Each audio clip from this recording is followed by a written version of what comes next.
요즘 투자 이야기를 하다 보면은 꼭 한 번은 이런 질문이 나온다. 양자 컴퓨터가 나오면은 비트코인은 끝나는 거 아니냐는 질문이다. 이 질문을 처음 들었을 때 나 역시 가볍게 넘기지 않았다. 괜히 웃어 넘기지도 않았다. 왜냐하면 이 질문은 단순한 기술 이야기가 아니라 지금 내가 믿고 있는 기준이 흔들릴 수 있다는 신호처럼 느껴졌기 때문이다. 그래서 오늘은 이 질문을 피해가지 않으려고 한다. 양자 컴퓨터는 정말 위험한가? 비트코인은 그 위험 앞에서 아무 힘도 없는 자산인가? 그리고 나는 이 문제를 어떤 기준으로 바라보고 있는가? 나는 이 이야기를 전문가처럼 하려는 게 아니다. 큐비트가 몇 개고 어떤 알고리즘이 어떻고 그런 설명을 늘어놓는 게 오늘의 목적은 아니다. 오늘의 목적은 하나다. 아빠의 입장에서 투자자의 언어로 이 공포를 어떻게 정리할 것인가다. 요즘 시장을 보면은 이런 생각이 든다. 사람들은 가격보다 이야기에 더 흔들린다. 그리고 그 이야기 중 상당수는 아직 오지 않은 미래다. 양자 컴퓨터도 그중 하나다. 좋아요, 구독, 알림 설정을 눌러주시면 더 좋은 콘텐츠로 찾아뵙겠습니다. 여러분의 응원이 콘텐츠 제작에 큰 힘이 됩니다. 양자 컴퓨터를 한 문장으로 정리하면 이렇다. 지금 우리가 쓰는 컴퓨터와는 다른 방식으로 계산을 시도하는 기술이다. 한 번에 하나의 길만 가는 게 아니라 여러 가능성을 동시에 탐색하는 방식에 가깝다. 그래서 이론적으로는 특정한 문제를 굉장히 빠르게 풀 수 있다. 특히 지금의 공개키 암호체계가 전제로 삼고 있는 풀기엔 너무 오래 걸린다는 가정을 흔들 수 있다는 점에서 사람들의 관심을 받는다. 여기까지는 사실이다. 이론적으로는 맞는 이야기다. 하지만 투자에서 중요한 건 늘 그 다음이다. 이론적으로 가능하다는 것과 현실에서 안정적으로 작동한다는 것은 전혀 다른 문제다. 양자 컴퓨터는 아직 굉장히 불안정하다. 아주 작은 외부 자극에도 계산이 무너진다. 온도, 진동, 전자기 노이즈 모든 것이 변수로 작용한다. 그래서 지금의 양자 컴퓨터는 연구실에서 가능한 수준이지 전 세계 보안을 당장 위협하는 수준은 아니다. 이 지점에서 나는 항상 질문을 하나 바꾼다. 양자 컴퓨터가 암호를 깰 수 있느냐가 아니라 그 능력을 지속적으로 반복적으로 그리고 대규모로 행사할 수 있느냐다. 이 질문에 답이 나오기까지는 시간이 필요하다. 그리고 그 시간은 투자자가 숨을 쉴 수 있는 공간이기도 하다. 이 흐름에서 마이클 세일러의 이야기를 떠올리지 않을 수 없다. 세일러는 양자 컴퓨터 이야기를 피하지 않는다. 그는 걱정할 필요 없다고 말하지 않는다. 대신 이렇게 말한다. 양자 컴퓨터는 실존 리스크지만 장기적인 리스크라고 말한다.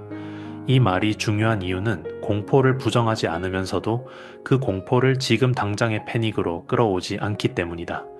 투자에서 가장 큰 실수는 미래의 리스크를 현재의 공포로 당겨오는 것이다. 그 순간 우리는 기준을 잃는다. 세일러가 말하는 장기 리스크란 이런 뜻이다. 양자 컴퓨터는 언젠가 문제가 될 수 있다. 하지만 그 언젠가는 오늘 밤도 아니고 내일 아침도 아니다. 충분히 대비할 수 있는 미래라는 뜻이다. 그리고 대비할 수 있는 리스크는 위기가 아니라 관리 대상이다. 세일러가 강조하는 또 하나의 관점은 비트코인을 바라보는 방식이다. 비트코인은 완성된 물건이 아니라 사람들의 합의로 유지되는 프로토콜이라는 점이다. 많은 사람들은 비트코인을 한번 만들어졌고 고정되어 있고 깨지면 끝나는 하나의 물건처럼 생각한다. 하지만 비트코인은 그렇게 만들어진 자산이 아니다. 비트코인은 사람들이 합의한 규칙이다. 그리고 그 규칙은 시간이 지나면서 천천히, 어렵게, 그러나 실제로 진화해왔다. 이미 우리는 그런 변화를 여러 번 봐왔다. 서명 방식이 바뀌었고, 거래 구조가 바뀌었고, 프라이버시와 효율성이 개선되었다. 이 변화들은 누군가 버튼 하나 눌러서 이루어진 게 아니다. 수많은 참여자들의 합의로 이루어졌다. 그래서 느리지만, 그래서 신뢰할 수 있다. 그래서 세일러의 관점은 이렇게 정리된다. 비트코인은 완벽해서 살아남는 게 아니다. 고쳐질 수 있기 때문에 살아남는다. 나는 이 문장을 일기장에 꼭 남기고 싶다. 마이클 세일러가 믿는 건 비트코인이 완벽해서가 아니라 고쳐질 수 있는 구조라는 점이다. 이 관점에서 자연스럽게 이런 질문으로 이어진다. 만약 양자 컴퓨터 리스크가 언젠가 현실이 된다면 비트코인은 아무 대응도 하지 못하는 구조인가? 세일러의 답은 명확하다. 필요하다면 비트코인은 양자내성 암호로 이동할 수 있다. 이 말을 들으면 많은 사람들이 불안해한다. 그럼 지금 가진 비트코인은 어떻게 되는 거냐고 묻는다. 이 질문은 나쁜 질문이 아니다. 오히려 아주 현실적인 질문이다. 답은 이렇다. 비트코인은 과거에도 변해왔고 앞으로도 변할 수 있다.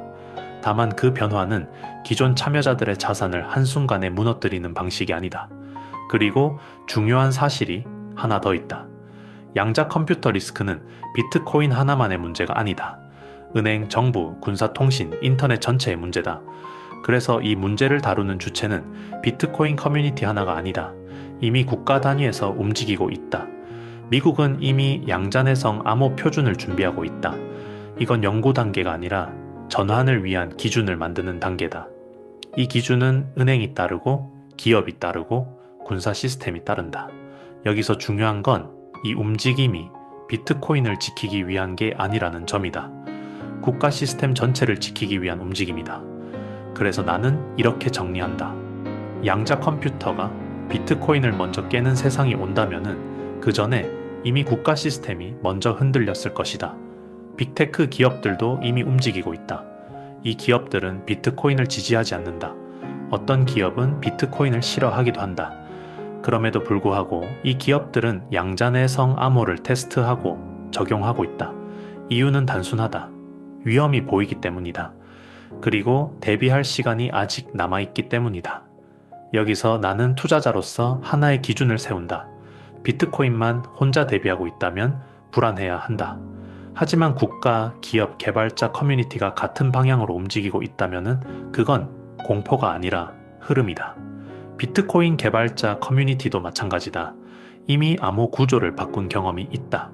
이미 합의를 통해 규칙을 업데이트한 경험이 있다. 그리고 많은 사람들이 잘 모르는 사실 하나가 있다. 아직 한 번도 사용되지 않은 비트코인 주소는 공개 키가 노출된 적이 없다.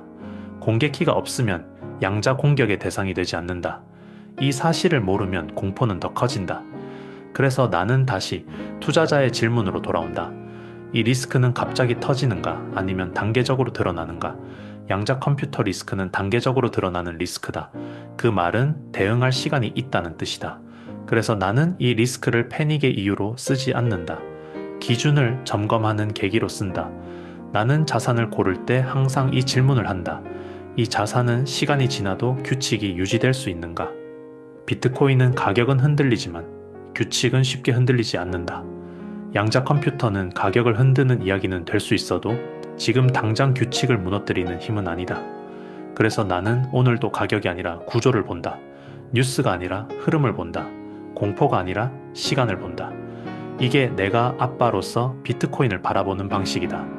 오늘 이야기를 여기까지 듣고도 여전히 불안하다면 그건 이상한 게 아니다. 불안은 자연스럽다. 하지만 나는 이 불안을 버티라고 말하지 않는다. 외면하라고도 말하지 않는다.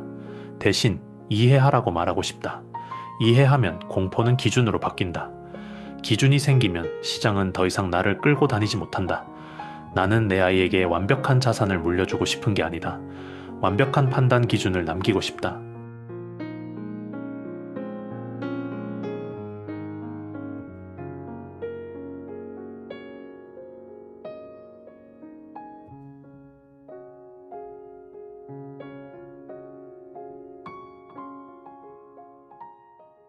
이 영상이 마음에 드셨다면 구독과 좋아요는 큰 힘이 됩니다. 빠르게 움직이는 세상 속에서 우리는 느리지만 단단한 투자를 이야기합니다. 아빠의 투자 일기 다음 이야기에서 또 뵙겠습니다. 이 채널은 아빠의 투자 일기를 공유합니다.